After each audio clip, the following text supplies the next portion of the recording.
Mais c'est aussi important de comprendre la signification de Noël, de connaître la différence qui existe entre Noël et la naissance de Jésus, de connaître la relation qui lie les deux et de pouvoir être clairvoyant au moment de célébrer la naissance de Jésus. Alléluia. Vous savez, Noël est controversé. Noël est controversé parce que il y a toute une histoire qui est rattachée à l'événement. Et ce soir, je vais t'expliquer les étapes, comment on en est arrivé à Noël, ce que ça signifie, le point de départ et la relation qui lie Noël à la naissance de Jésus. C'est tellement important parce que une fois que tu auras saisi ça, tu vas célébrer le Seigneur en toute liberté dans ton esprit. Et tu vas glorifier le Seigneur pour ce moment de gloire. Alléluia. Vous savez, la parole de Dieu, c'est un mystère. Le mystère est révélé en Jésus-Christ. Et l'Esprit de Dieu qui règne ici, à cet instant, va ouvrir ton esprit et l'Esprit de Dieu va imprimer dans ton esprit la personne de Christ dans sa vérité pour te permettre d'être libre dans l'exercice du culte. Seigneur Dieu de toute grâce, Dieu de toute miséricorde, Dieu de toute bonté, Dieu créateur du ciel et de la terre, je te rends grâce et je te rends gloire parce que tu es le Dieu fidèle. Merci pour le peuple ici réuni. Tu es le Dieu qui accomplit tes desseins dans nos vies. Tu as dit, j'inscrirai mes paroles sur les tables de vos cœurs. Seigneur, que tes paroles soient inscrites sur les tables de nos cœurs au nom de Jésus. Merci pour la révélation de ta parole. Merci parce que cette parole nous donne la vie. Avec elle, Seigneur, nous sommes plus que vainqueurs. Tu règnes dans ces lieux. Que l'honneur et la gloire reviennent à notre Dieu. Dans le nom précieux du Seigneur Jésus-Christ, nous avons prié. Amen. L'origine de Noël. Au début du 1er siècle,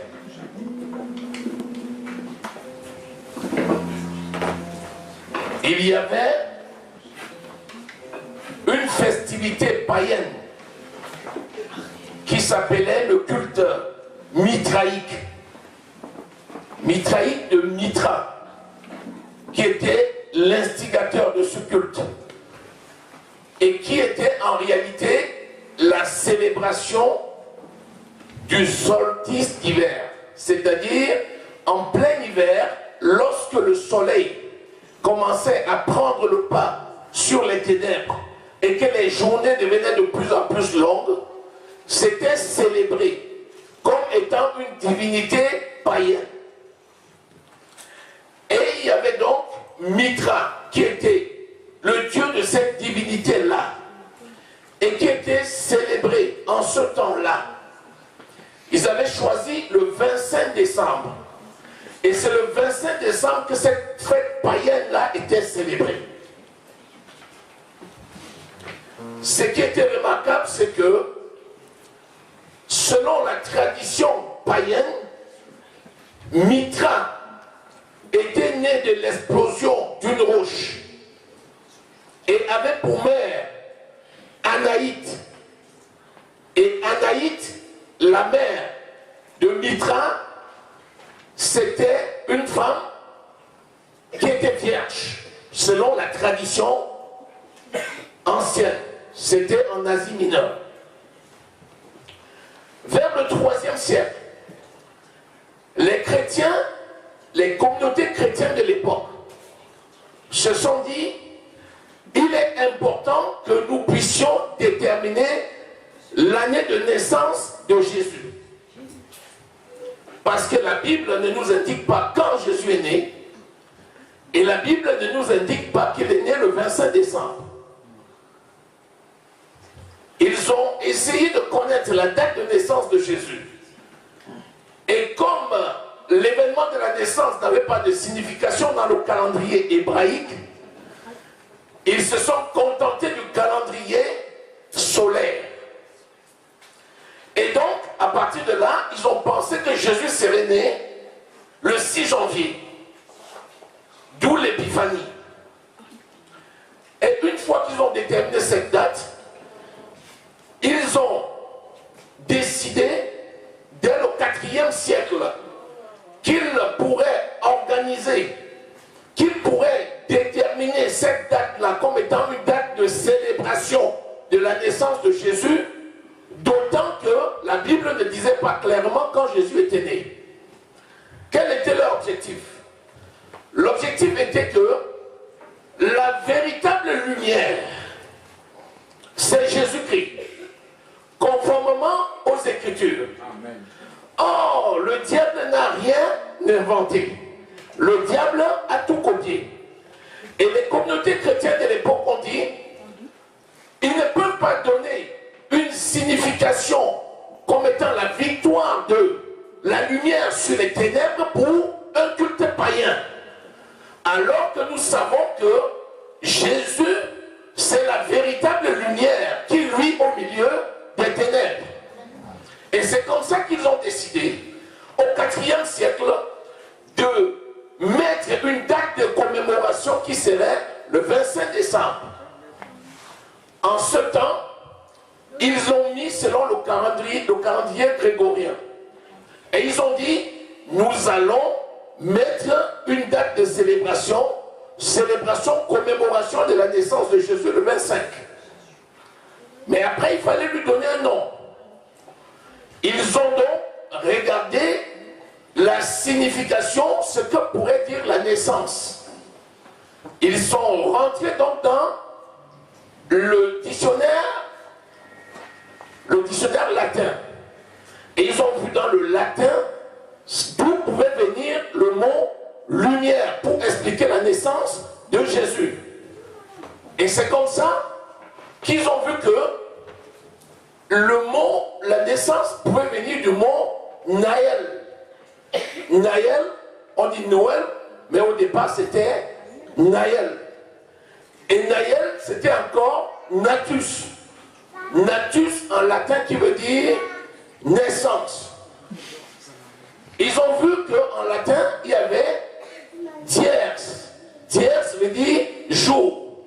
Ils ont rattaché jour de naissance.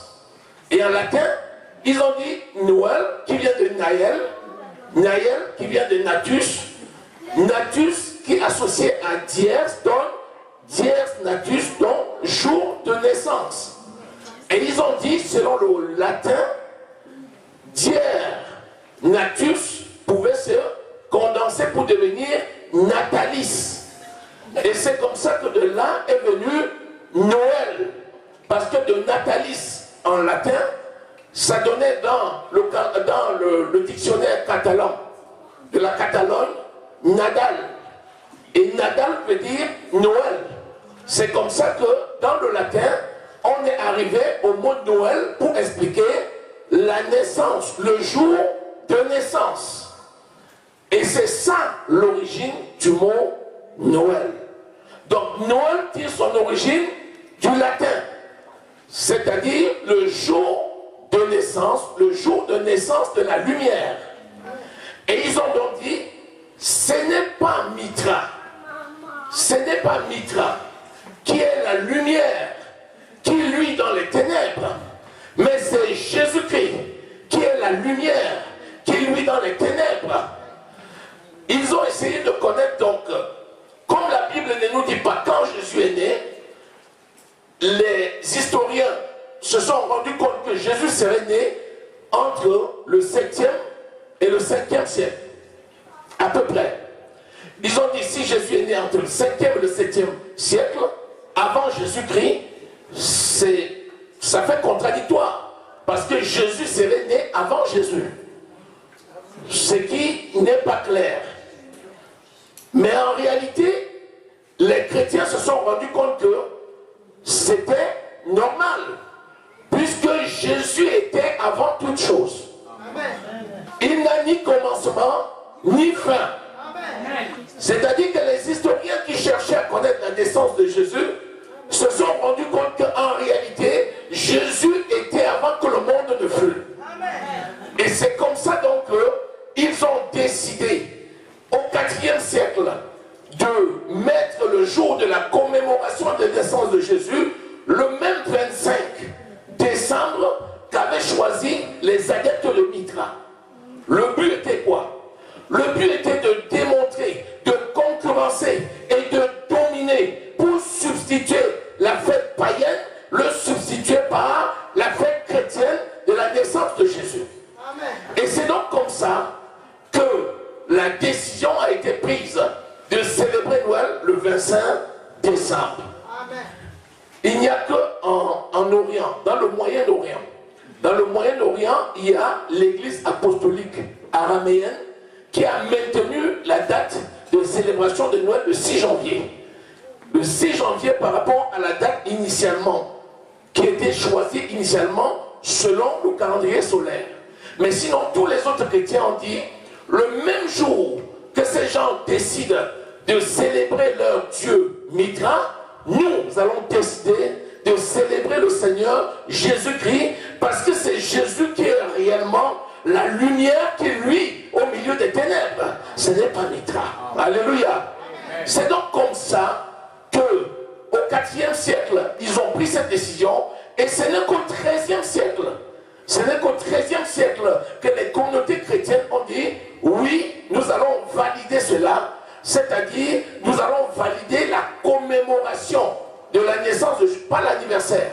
Parce qu'un anniversaire suppose qu'on connaît le jour. Si tu es né le 25, on célèbre ton anniversaire le 25. Mais quand on ne connaît pas le jour, on choisit une date, et cette date, on dit qu'on commémore. C'est une commémoration. C'est pourquoi le 25 décembre est devenu la commémoration de la naissance de Jésus. Dans la Bible, il n'y a pas de 25 décembre. Dans la Bible, il n'y a pas de Noël. Mais dans la Bible, il y a la naissance de Jésus. Donc, il ne s'agit pas de célébrer les divinités païennes. Non, il s'agit de célébrer le Seigneur Jésus et concurrencer, voire substituer et dominer les cultes païens pour démontrer réellement que la lumière, c'est Jésus-Christ qui lui dans les ténèbres. Alléluia. C'est comme ça qu'on est arrivé à la célébration de Noël. Donc étymologiquement, Noël n'a rien à voir avec un culte païen. Noël tire son origine du latin. C'est le latin qui a donné le jour de naissance, et du jour de naissance est venu Noël. Alléluia. C'est pour ça que les chrétiens choisissent la date du 25 décembre pour commémorer la naissance de Jésus-Christ, en sachant pertinemment que ni la Bible, ni les historiens ne situent la naissance de Jésus pour le 25 décembre. Alléluia. Amen. Donc le premier point qui est important de savoir, de noter, c'est cela. Les divinités païennes qui célébraient leur culte le 25 décembre ne s'appelaient pas Noël. C'était des païens, comme aujourd'hui nous en rencontrons, qui, dans divers pays, organisent leur culte à des dates et à des anniversaires différents. Par exemple, vous avez les hindous, vous avez des vaudous, vous avez toutes sortes de traditions, toutes sortes de sectes dans le monde. Si on veut compter, il y a des milliers, des milliers, des milliers, et chacun a ses jours où il organise ses commémorations ou ses célébrations. Mais c'est Dieu qui est le créateur du ciel et de la terre. C'est lui qui a fait chaque jour de notre vie. Et ce jour-là, il l'a fait. Ce jour-là, il nous l'a donné et personne ne peut nous le prendre. C'est pourquoi nous, sachant que nous sommes possesseurs c'est des jours de grâce et que personne d'autre ne peut nous empêcher de célébrer le Seigneur. Nous célébrons le Seigneur comme bon nous semble, quand nous voulons, comme nous voulons, à tout moment, et personne ne peut nous en empêcher. Alléluia. C'est pour ça qu'aujourd'hui nous pouvons commémorer la naissance de Jésus et célébrer, alléluia, le Seigneur. Amen. Maintenant, quand on dit Noël, après ça, il y a les traditions des peuples. Et les traditions des peuples sont venues avec les différentes habitudes de célébration. Par exemple, en Europe, il se trouve que c'est la période où il y a la neige. Il se trouve qu'en cette période-là, les sapins, c'est l'arbre qui résiste au froid et qui garde tout son vert. Il se trouve que c'est la période où cet arbre-là domine la nature. C'est comme ça que progressivement, ils ont choisi le sapin comme étant un symbole. Et ils ont aussi choisi la neige comme étant un symbole. C'est pareil pour les bûches. Comme ils avaient l'habitude de manger de la bûche, ils ont dit la bûche de Noël, la dinde de Noël, mais ça c'est propre à certaines régions du monde. Quand vous allez dans d'autres régions, ils ont aussi d'autres habitudes en fonction de leur milieu et de leurs habitudes culinaires. C'est donc comme ça que les traditions des peuples sont venues progressivement se joindre à cette décision de commémoration et a donné donc un caractère, je dirais plutôt festif, un caractère plutôt mondain à la fête de Noël qui est devenue une fête commerciale. Et donc les gens se sont accaparés ça pour faire des affaires, pour faire le commerce. Mais pour nous qui sommes enfants de Dieu, nous devons savoir que l'essentiel pour nous, c'est de commémorer la naissance de Jésus-Christ, qui est venu dans ce monde pour nous donner la vie. Alléluia. Bien. Quelque chose d'extraordinaire, c'est que quand vous lisez dans le livre de Ésaïe, nous allons lire Ésaïe au chapitre 7.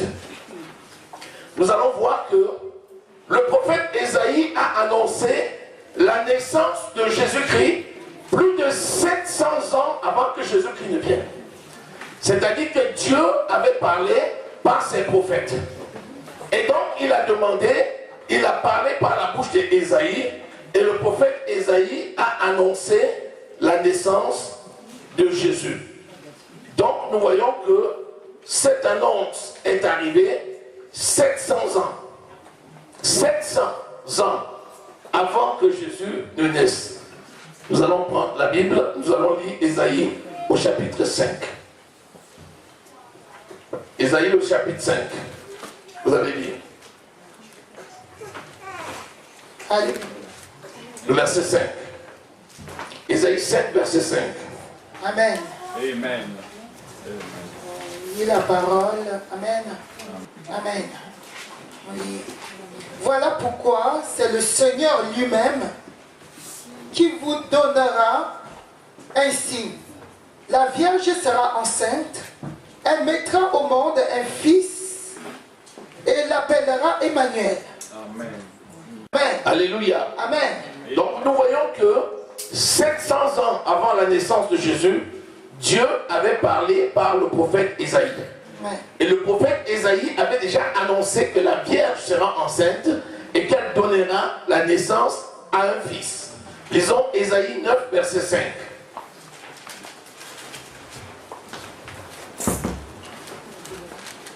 Ésaïe 9, verset 5. Amen. Alléluia, j'ai dit. En effet, un enfant nous est né, un fils nous a été donné, et la souveraineté reposera sur son épaule. Amen. On l'appellera merveilleux conseiller, Dieu puissant, Père éternel, Prince de la paix.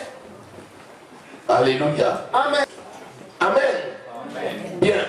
Nous allons lire maintenant Jean au chapitre 1, verset 1 à 5. Et nous allons voir que lorsque les historiens ont situé la naissance de Jésus entre l'ancêtre, entre le 7e siècle et le 5e siècle avant Jésus-Christ, et ils étaient confus parce que Jésus n'aurait pas pu être né avant Jésus. C'était conforme normalement aux Écritures parce que Jésus était au commencement de toutes choses. Lisons Jean au chapitre 1, versets 1 à 5. Alléluia. Amen. Au commencement, la parole existait déjà. La parole était avec Dieu. Et la parole était Dieu. Elle était au commencement avec Dieu. Tout a été fait par elle. Et rien de ce qui a été fait n'a été fait sans elle. En effet, il y avait la vie. Et cette vie était la lumière des êtres humains. La lumière brille dans les ténèbres. Et les ténèbres ne l'ont pas accueillie. Nous voyons qu'au commencement était la parole. Et la parole était avec Dieu. Et la parole était Dieu. Amen. Cette parole qui a été faite chair, c'est Jésus-Christ. Au commencement, lorsque Dieu, le Père, a créé le ciel et la terre, il dit que la lumière soit. Et la lumière fut. C'est par la parole qu'il a créé toutes choses. Et cette parole, c'est Jésus. Alléluia. Amen. Lisons Jean au chapitre 8, verset 58. C'est Jésus qui parlait aux pharisiens. Et il disait aux pharisiens, votre père, Abraham, s'est réjoui de ma venue. Et les pharisiens disaient, mais tu blasphèmes. Tu n'as pas 50 ans et tu dis que notre père s'est réjoui de ta venue. Et qu'est-ce qu'il dit? En vérité, je vous le dis, avant qu'Abraham soit né, je suis. Jésus leur dit, en vérité, je vous le dis, avant qu'Abraham, votre père, ne soit né, je fus. C'est-à-dire que Jésus était au commencement de toutes choses. C'est pourquoi les historiens n'étaient pas capables de situer le moment de sa naissance. Ce n'était pas possible. Et le diable savait. Le diable savait. Lorsque les divinités antiques célébraient les festivités de Mithra au niveau du 1er siècle, en disant que c'était la victoire de la lumière sur les ténèbres, ils essayaient d'usurper l'identité réelle de Jésus. Mais l'Église s'est levée par la suite pour dire, nous ne pouvons pas laisser que l'on usurpe l'identité de Jésus-Christ. C'est pourquoi dès le 3e siècle, ils ont décidé de fixer une date pour commémorer la naissance de Jésus, en sachant très bien que ni dans les Écritures, ni dans l'histoire, personne ne situe la date et la naissance de Jésus-Christ. On sait seulement qu'il est né, mais personne ne pouvait situer. Tout ce qu'on sait, c'est qu'il était au commencement de toutes choses. Alléluia. Amen. Bien, nous allons lire Ésaïe au chapitre 11, le verset 1er. Ésaïe 11, verset 1er. Puis un rameau poussera de la souche d'Isaïe. Un rejeton de ses racines portera du fruit. Verset 2. L'Esprit de l'Éternel reposera sur lui. L'esprit de sagesse et de discernement, l'esprit de conseil et de puissance, l'esprit de connaissance et de crainte de l'Éternel. Donc il nous dit là, dans Ésaïe déjà, je vous rappelle que Ésaïe, il a vécu dans les années 701, 705, avant Jésus-Christ. Donc plus de 700 ans. Il annonçait la venue de Jésus, il annonçait le Fils qui allait naître, et il annonçait qu'il y a un rejeton qui pousse sur le trône de David. Et que ce rejeton-là, c'est Jésus-Christ, sur qui repose l'Esprit de Dieu, les 7 esprits de Dieu, l'Esprit du Seigneur, l'Esprit d'intelligence, l'Esprit de force, l'Esprit de sagesse, l'Esprit de crainte de l'Éternel, l'Esprit de connaissance. Alléluia. Amen. Cet esprit-là repose sur Jésus-Christ. Les 7 esprits étant la plénitude de Dieu. Alléluia. Amen. Donc Jésus était au début de toutes choses. Amen. Personne ne peut situer le début. Il n'a ni commencement, ni fin.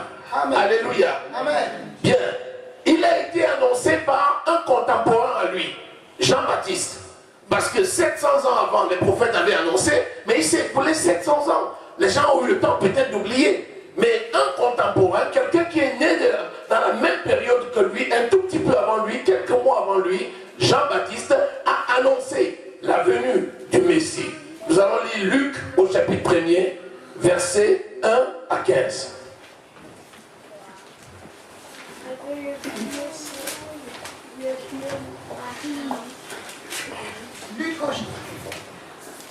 Luc au chapitre 1er, verset 1, à partir du verset 1,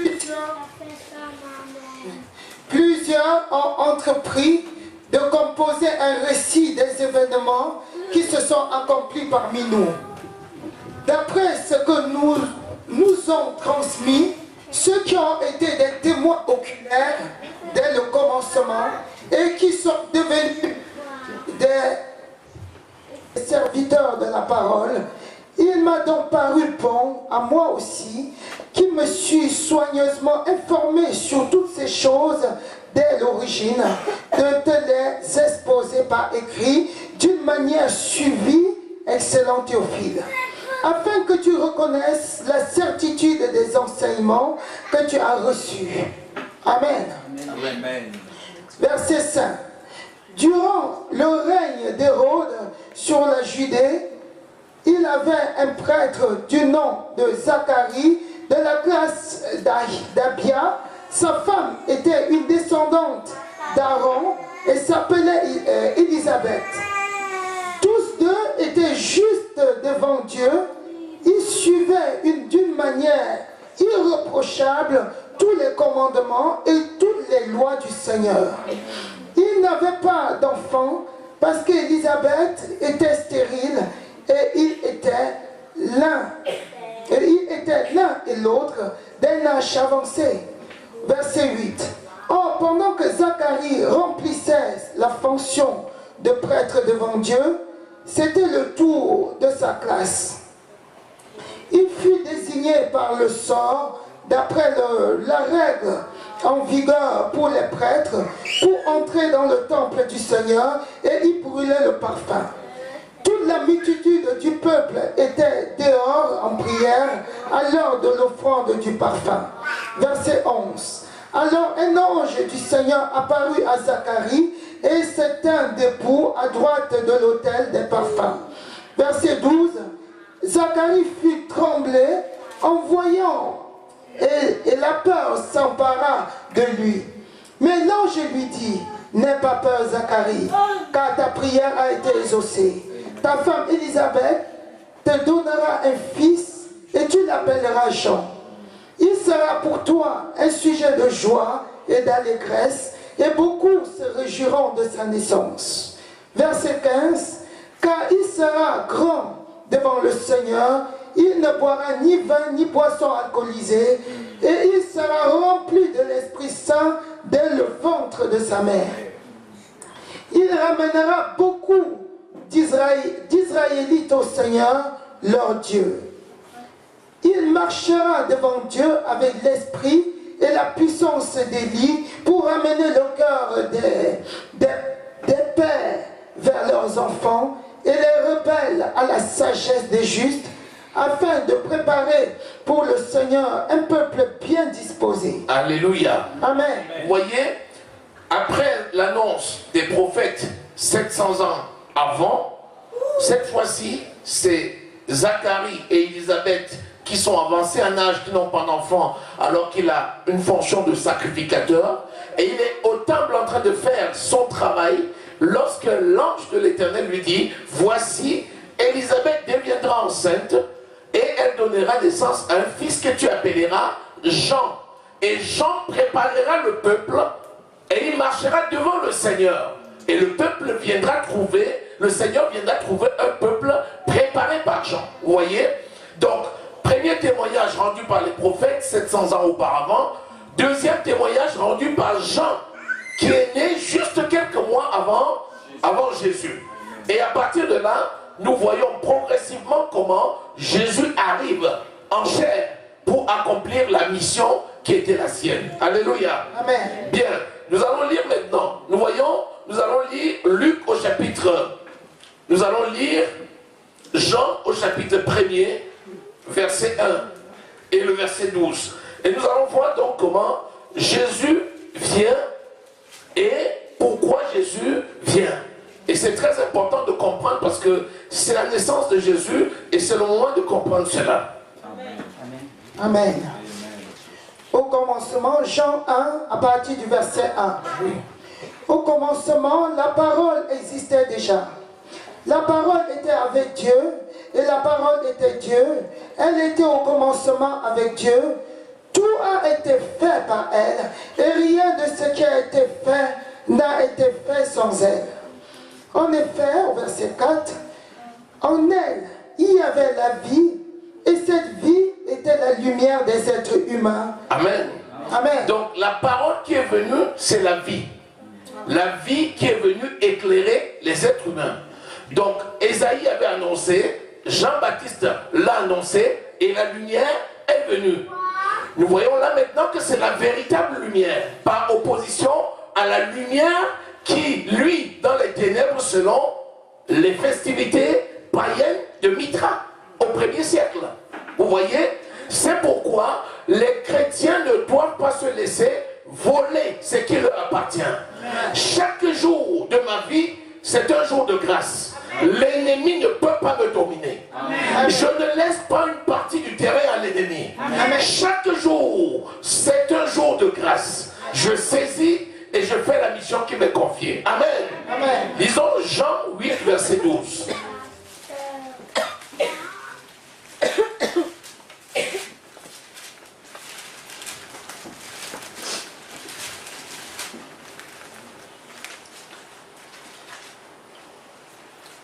Alléluia. On lit Jean 8 au verset 12.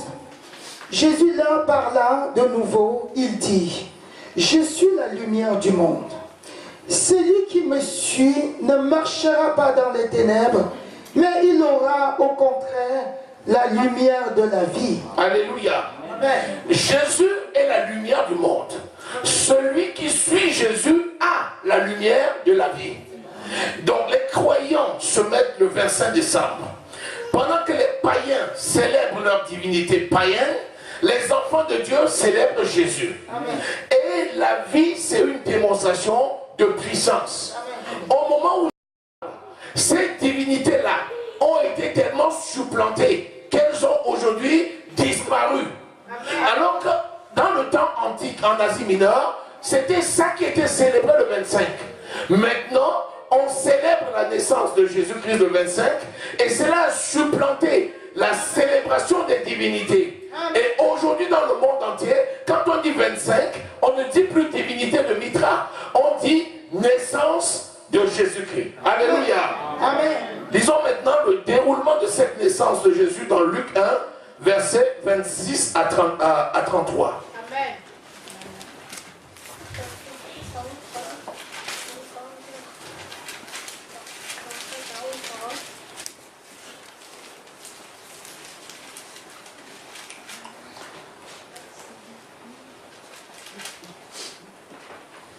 Alléluia. Amen.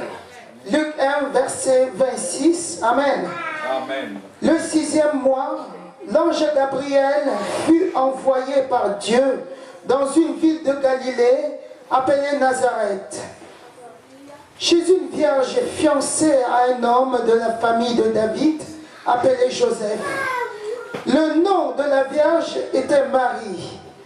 L'ange entra chez elle et dit, je te salue, toi qui une grâce a été faite, toi à qui une grâce a été faite, le Seigneur est avec toi, tu es bénie parmi les femmes. Troublée par cette parole, Marie se demanda ce que pouvait signifier une telle salutation. L'ange lui dit, n'aie pas peur Marie, car tu as trouvé grâce auprès de Dieu. Voici que tu seras enceinte. Tu mettras au monde un fils et tu lui donneras le nom de Jésus. Verset 32. Il sera grand et sera appelé fils du Très-Haut. Et le Seigneur Dieu lui donnera le trône de David, son ancêtre. Verset 33. Il régnera sur la famille de Jacob éternellement. Son règne n'aura pas de fin. Alléluia. Amen. Cette fois-ci, l'ange qui était apparu à Élisabeth, l'ange va apparaître à Marie. Amen. Il apparaît à Marie pour lui dire, voici, tu deviendras enceinte et tu enfanteras un fils et tu lui donneras le nom de Jésus. Vous voyez, c'est Dieu qui a donné le nom de Jésus et a dit qu'on l'appellerait le Fils du Très-Haut. Alléluia. Et nous voyons ici que l'ange déclare que son trône n'a pas de fin. Il n'a ni commencement ni fin. Amen. Donc Jésus était au commencement de toutes choses. Et Jésus est à la fin de toutes choses. Amen. Tout est fait par lui. Rien de ce qui a été fait n'a été fait sans lui. Personne ne peut lui prendre sa divinité. Personne ne peut lui prendre son sacerdoce. Il est intransmissible. C'est pourquoi ni Mitra, ni aucune tradition païenne, ni aucun religieux du monde, ni aucune tradition, personne ne peut enlever le sacerdoce de Jésus. Nul ne peut entraver ses voies. C'est pourquoi nous qui proclamons Jésus, personne ne peut nous empêcher de proclamer Jésus. Alléluia. Il n'a ni commencement ni fin. Alléluia. Amen. Lisons les versets 67, toujours Luc 1, versets 67 à 75.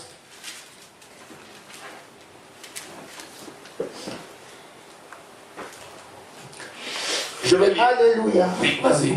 Amen. Amen. Son père Zacharie fut rempli du Saint-Esprit et prophétisa sur ces termes. Béni soit le Seigneur, le Dieu d'Israël, parce qu'il a visité et racheté son peuple.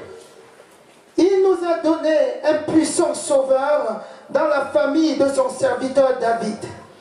C'est ce qu'il avait annoncé par la bouche de ses saints prophètes des temps anciens.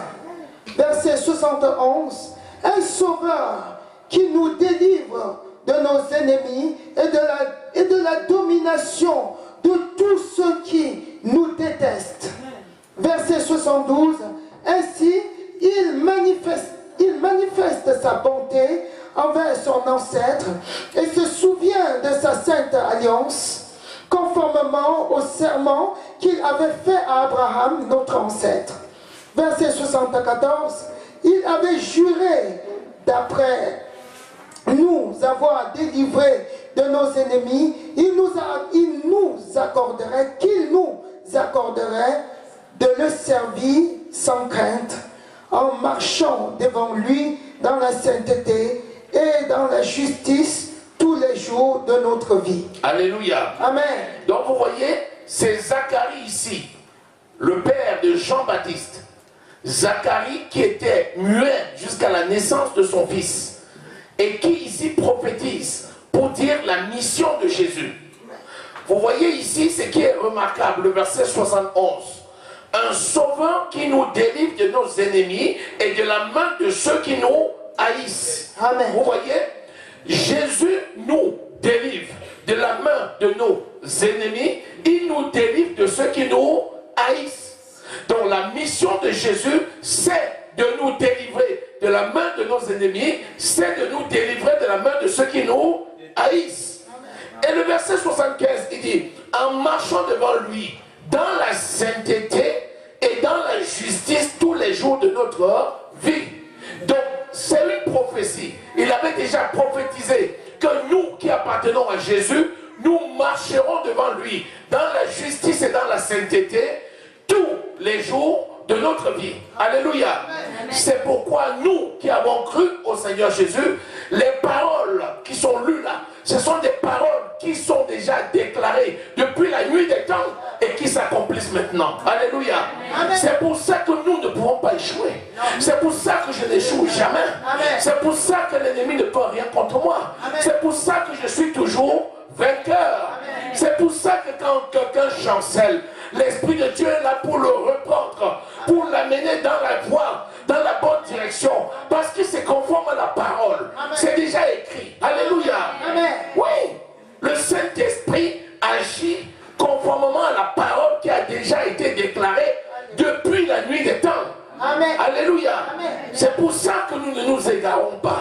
C'est pour ça que quand tu changes de trajectoire, l'Esprit Saint te ramène sur la trajectoire. Amen. Pour que s'accomplissent les Écritures. Alléluia. C'est pourquoi marchons selon le Saint-Esprit. Alléluia. Amen. Béni soit le Seigneur. Amen. Marchons selon le Saint-Esprit. Amen. Amen. Bien. Nous allons lire Luc au chapitre 2, versets 1 à 20. Et nous allons voir maintenant la naissance de Jésus. À cette époque-là, parut un édit de l'empereur Auguste qui ordonnait le recensement de tout l'Empire. Ce premier recensement eut lieu pendant que Quirinius était gouverneur de Syrie. Tous allaient se faire inscrire, chacun dans sa ville d'origine. Joseph aussi monta de la Galilée, de la ville de Nazareth, pour se rendre en Judée, dans la ville de David, appelée Bethléem, parce qu'il était de la famille et de la lignée de David. Verset 5. Il y alla pour se faire inscrire avec sa femme Marie, qui était enceinte. Vous voyez, on dit un rejeton sortira du trône de David. Amen. Jésus a été mis au monde par Marie. Amen. Mais en réalité, c'est Joseph qui était de la lignée de David. Amen. Vous voyez, Jésus est l'accomplissement de la parole, non pas selon la lignée de Marie, mais par la lignée de Joseph. Amen. Alléluia. Amen. Alléluia. Amen. Alléluia. Amen. Regardez ceci. Joseph n'avait pas connu sa femme. Amen. Lorsque l'Esprit Saint est venu dire à Joseph, ta femme deviendra enceinte. Amen. Elle enfantera un fils et tu lui donneras le nom d'Emmanuel. Et quand il a appris ça, il a cru au Seigneur. Le Seigneur l'a béni parce que Jésus est devenu le roi des rois selon la lignée de Joseph. Amen. Parce que c'est Joseph qui était de la lignée de David. Amen. Alléluia. Amen. Amen. Amen. Dieu est juste. Amen. Dieu est juste. Alléluia. Il est juste. Amen. Amen. Continuons. Verset 6. Pendant qu'ils étaient là, le moment où Marie devait accoucher arriva. Et elle mit au monde son fils premier-né. Elle l'enveloppa de l'ange et le coucha dans une mangeoire parce qu'il n'y avait pas de place pour eux dans la salle des hôtes. Vous voyez, ils étaient de Nazareth en Galilée. Et comme le roi avait demandé un recensement, il fallait qu'il aille à Bethléem pour s'inscrire. Ils ont quitté Nazareth pour aller à Bethléem. Et ils sont arrivés à Bethléem pour le recensement. Malheureusement, toute la population était là-bas. Les hôtels étaient pris, il n'y avait pas de place. Et c'est justement là-bas que Marie, enceinte, a eu les contractions et c'est là qu'elle a accouché. Elle a dû accoucher dans un étable. Amen. Alléluia. C'est pourquoi Jésus de Nazareth est né à Bethléem. Amen. Alléluia. Amen. Continuons. Verset 8. Il y avait dans la même région des bergers qui passaient la nuit dans les champs pour y garder leurs troupeaux. Un ange du Seigneur leur apparut et la gloire du Seigneur resplendit autour d'eux. Ils furent saisis d'une grande frayeur. Mais l'ange leur dit, n'ayez pas peur, car je vous annonce une bonne nouvelle qui sera une source de grande joie pour tout le peuple. Aujourd'hui, dans la ville de David, il vous est né un sauveur qui est le Messie. Je vous annonce une grande joie qui sera pour tous un sujet de joie. Aujourd'hui, dans la ville de David, il vous est né un sauveur. C'est ce qui explique que nous soyons là aujourd'hui. Nous sommes dans la joie et nous célébrons Jésus-Christ. Nous commémorons sa naissance. Alléluia. Amen. En réalité, chaque jour de la vie, nous célébrons le Seigneur. Amen. Mais comme il y a des temps et il y a des saisons, il y a des moments et il y a des jours, il y a des temps de rassemblement, ce temps est un temps spécial parce que nous sommes tous rassemblés à cet effet. Alléluia. Amen. C'est pour ça que c'est pour nous un sujet de joie. Amen. Amen. Continuons. Verset 12. Voici à quel signe vous reconnaîtrez. vous trouverez un nouveau-né enveloppé de l'ange et couché dans une mangeoire. Et tout à coup, une foule d'anges de l'armée céleste se joignit à l'ange. Il adressait des louanges à Dieu et disait: gloire à Dieu dans les lieux très hauts, paix sur la terre et bienveillance parmi les hommes. Verset 15. Alléluia. Amen. Vous voyez, il y a un concert des anges. Amen. Bien-aimé, j'aimerais que tu palpes du doigt quelque chose. Lorsque vous êtes rassemblés comme ça, Amen. les anges de l'Éternel campent autour de ceux qui le craignent. Amen. Alléluia. Amen. Les anges de l'Éternel campent autour de ceux qui le craignent. Amen. C'est vraiment pour nous un temps glorieux. Alléluia. Amen. Il faut être conscient de ce qui se passe dans le spirituel. Amen. Il y a des choses énormes qui se passent. Au moment où je vous dis, des choses grandioses se passent. Alléluia. Amen. Béni soit le Seigneur. Amen. Amen. Amen. Acclamons très fort le Seigneur. Acclamons très fort le Seigneur. Alléluia. Alléluia. Amen. Bien, pour terminer, nous allons lire Matthieu au chapitre 2. Et nous allons voir que le diable n'a pas voulu que Jésus vive. Parce que cette naissance, c'était terrible dans le règne du malin.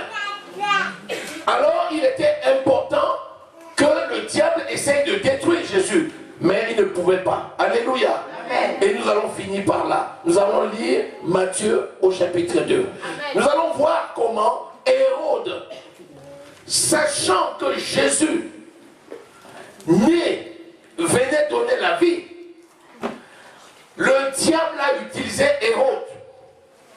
Et Hérode a décidé, parce qu'il fallait détruire Jésus, de tuer tous les enfants âgés de 2 ans et plus.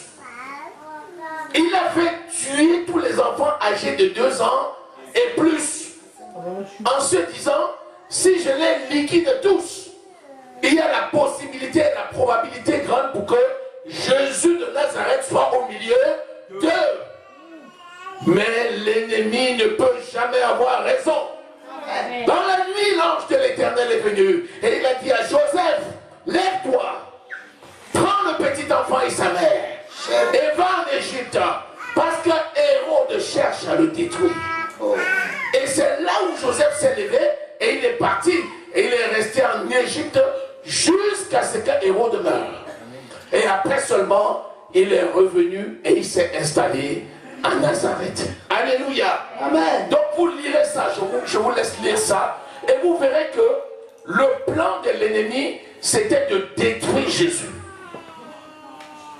Comme le plan de l'ennemi, c'était de transformer la réalité. Au départ, c'était la célébration des divinités. C'était une falsification de la réalité. À la fin, c'est carrément la mort. Mais nous sommes plus que vainqueurs. Alléluia. Amen. Nous sommes plus que vainqueurs. Alléluia. Amen. Nous sommes plus que vainqueurs. Alléluia. Amen. La suite, nous la connaissons. Amen. Jésus a grandi. Il avait 12 ans. Puis, à 30 ans, il a commencé son ministère. À 33 ans, il a accompli la mort à la croix pour nous donner la vie éternelle. Alléluia. Amen. Avant qu'il ne meure pour nous, c'est la Pâque. Il aurait fallu qu'il vienne. C'est la naissance. Amen. Cette naissance, aujourd'hui, nous le commémorons. Pendant très longtemps, les chrétiens ont célébré que la Pâque. Parce que la Pâque, c'est la fête qui est réellement décrite dans la Bible.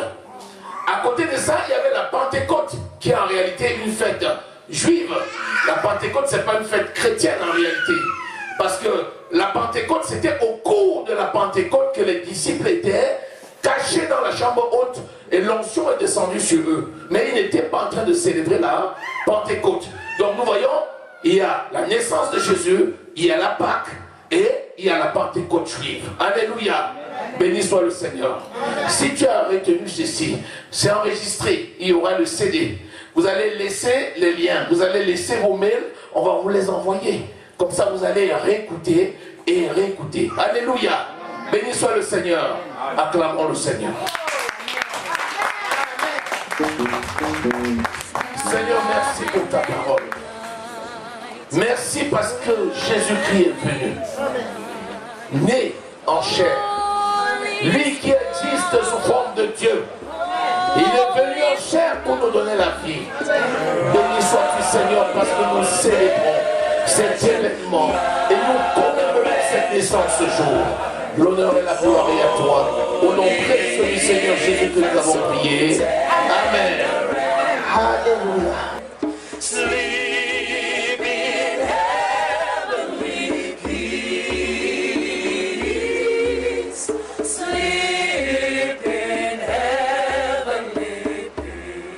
It's a sign.